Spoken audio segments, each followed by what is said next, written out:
What's up, Wargamers? Welcome back to World of Wargaming. I'm Isaiah, and today we're going to be playing our second mission of Kill Sample Process. The scenario is entitled, All of My Neurons Are Functioning Smoothly. But before we go take a look at the board and talk about the rules of the scenario, I'm going to shill for myself for just a second. So if you haven't considered hitting that like, subscribe, bell notification, all that good stuff, consider doing that because it really does help the channel out, help me push forward, help me keep growing. If you'd like to support us even more than that, check out the links to Redbubble, get yourself some swag, or Patreon if you'd like to help support us and keep covering model costs and help me keep rolling out new content and playing new games. That being said, let's go take a look at the board and the scenario for this game of Kill Sample Process. What the doc does exists in a legal gray area, neither fully in breach of the laws of Psi, nor fully sanctioned either. He remains above board enough to advertise his services without drawing the attention of the enforcers. What would draw their attention, however, would be installing illegal mods in a cyborg. Mods that allow them to pass for human. And this is where you come in. Doc will pay you well to hunt and kill such a cyborg before the enforcers learn what he did.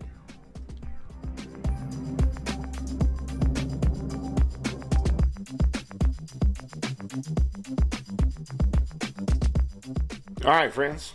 So we've got our team of turtles, plus their master, popping out of this sewer manhole cover. Deploy within 3 inches of this table edge. Now, solo I could have done either.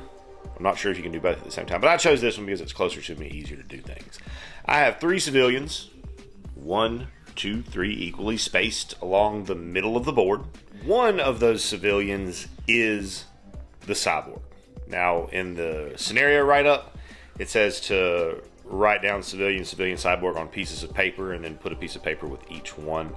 That works fine. I'm not going to do it that way. I've got 3 playing cards, 2 hearts, 1 club.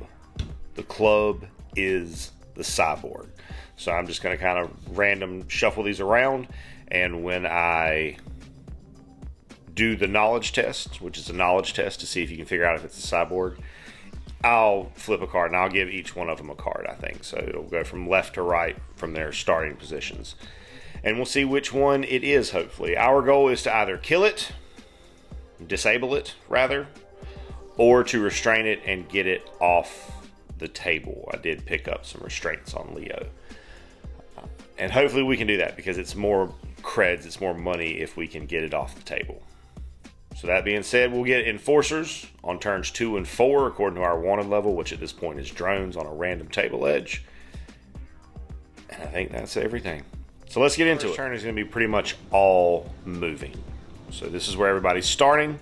We'll show you where everybody finishes. And here we've pushed up. Now I do have 1 action left with Leo because he has such an outstanding movement value. Because he is within 2 inches of that civilian.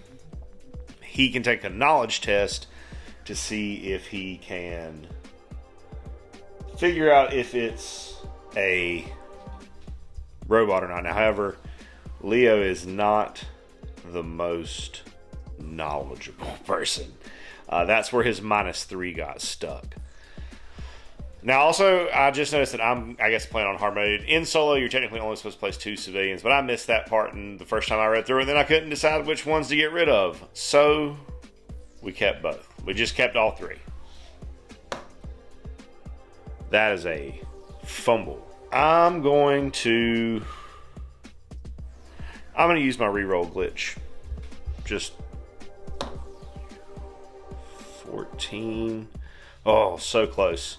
I needed at least a 15 to pass the check because, as always, the target number is 12. There are currently no enemies, so we go to the civilian phase, I guess we'll call it, where they will move a D6 towards the nearest board edge. So he's obviously trying to move this way. For 2 inches, it's not too bad. He's going to have to go kind of around me. So he'll get to there. This one, however, is dead center of the board. So we're going to roll a D4, and he's going to go towards that edge. 1. So he's going to come towards that edge. And he's going to go that way for 4 inches. And then our friend back here, who's kind of trapped right there. So most she's probably going to be moving, yep, is an inch. So that's perfect anyways. It'll just scoot her up into Splinter. He walks up to the mouth of the alley. Turn 2. Our Enforcer drone shows up. And I just got lucky and randomly he rolled into that little pocket right there. We're going to start off with Donnie, who's going to try to figure out if that civilian is a cyborg. 13 plus his knowledge 3, he does, and that was the far right. So this is his card. Not a cyborg, just a civilian. All right, good to know. We're going to go over to Splinter, who's going to check this one right here out. Splinter is just straight dice. Does not get it.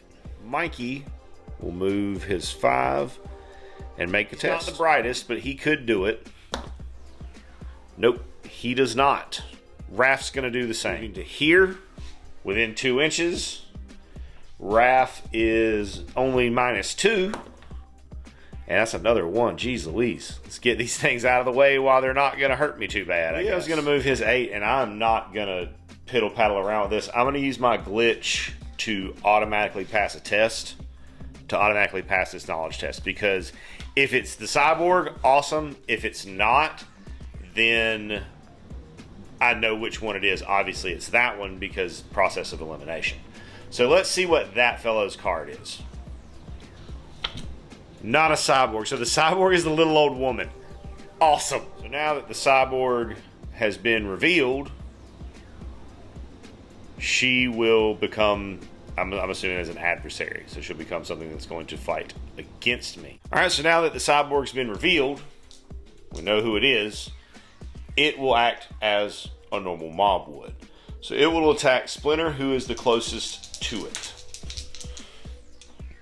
Needs a d20 for that, not d6s. 12. It will hit. 1d6 for the slam.